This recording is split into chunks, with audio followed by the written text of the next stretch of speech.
Salamdашпай сөз баштаба дегендей. Ассаламу алейкум, урматтуу көрүүчүлөр.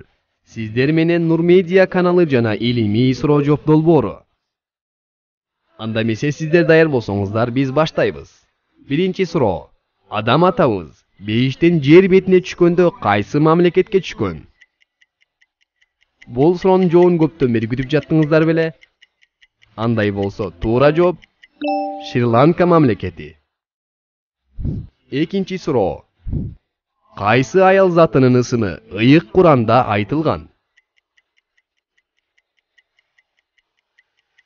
Жеңилдетип айтсак, Иса пайгамбардын энеси Мариям алейхиссалам.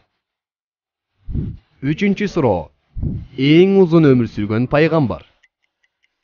Коомуна 950 жыл даават кылып, ал эми өзү 1000 жылдан ашуун өмүр сүргөн пайгамбар бул Нух алейхиссалам. Төртүнчү суроо. Аятул Курси кайсы сүрөдө келген?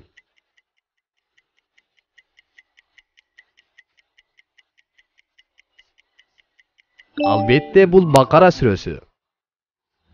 Бешинчи суроо. Кайсы пайгамбар отко ыргытылган? Холилулло, Аллахтын досу деген наамга ээ болгон Ибрахим алейхиссалам. Алтынчы суроо. Обо энебиз бейиштен жер бетине түшкөндө кайсы мамлекетке түшкөн?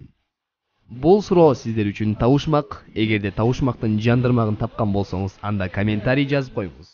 Ал эми бул суроонун жообу биз тараптан кийинки чыгарыштарда айтылат. Андыктан кийинки чыгарыштарга чейин биз менен бирге болуңуздар. Ал үчүн коңгуроону басып катталганды унутпаңыз. Жана да жакындарыңыз менен сөзсүз түрдө бөлүшүңүз.